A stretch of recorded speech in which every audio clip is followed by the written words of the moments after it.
এই মুহূৰ্তৰ এক ডাঙৰ খবৰ বিশ্বাসঘাতক পাকিস্তানলৈ হেলেৰে নহয় পানীৰে নীৰৱ প্ৰত্যুত্তৰ ভাৰতৰ শত্ৰু দেশলৈ জলবোমা নিক্ষেপ ভাৰতৰ পাকিস্তানত ভয়ংকৰ বানৰ সম্ভাৱনা এতিয়া আৰু ভাৰতে মুকলি কৰিলে সালাল বান্ধৰ কেইবাখনো গেট আৰু চেনাব নদীৰ ওপৰত আছে এই সালাল বান্ধ যুদ্ধ বিৰতিত থাকিলেও পাকিস্তানে সহিব লাগিব এতিয়া নিজৰ অক্ষমনীয় দুখৰ শাস্তি আমি জনাই আছো এই মুহূৰ্তৰ এক ডাঙৰ খবৰ এতিয়া বিশ্বাসঘাতক পাকিস্তানলৈ হেলেৰে নহয় পানীৰে নীৰৱ প্ৰত্যুত্তৰ যাচিছে ভাৰতে শত্ৰু দেশলৈ জলবোমা পুনৰ নিক্ষেপ কৰিছে ভাৰতে আৰু এতিয়া পাকিস্তানত ভয়ংকৰ বানৰ সম্ভাৱনা লক্ষ্য কৰা হৈছে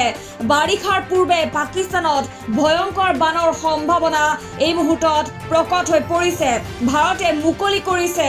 সালাল বান্ধৰ কেইবাখনো গেট আৰু চেনাব নদীৰ ওপৰত আছে এই সালাল বান্ধ যুদ্ধ বিৰতিত থাকিলেও পাকিস্তানে এতিয়া সহিব লাগিব নিজৰ অক্ষমনীয় দুখৰ শাস্তি আৰু ভাৰতৰ ৰঙা চকুৰ পৰা এতিয়াও আঁতৰত নহয় পাকিস্তান শনিবাৰে যুদ্ধ বিৰতিৰ প্ৰস্তাৱ দি মীমাংসালৈ অহাৰ পাছতো নীতি উলংঘা কৰিছিল পাকিস্তানে আৰু প্ৰস্তাৱৰ 3 ঘণ্টাৰ পাছতে জম্মু কাশ্মীৰত ড্ৰোন আক্ৰমণ কৰিছিল পাকিস্তানী সেনাই আৰু পাকিস্তানৰ প্ৰধানমন্ত্ৰী শাহবাজ শৰীফৰ নিয়ন্ত্ৰণৰ বাহিৰত থকা পাকিস্তানী সেনাই এই নীতি উলংঘা কৰিছিল আৰু তাৰ পাছতে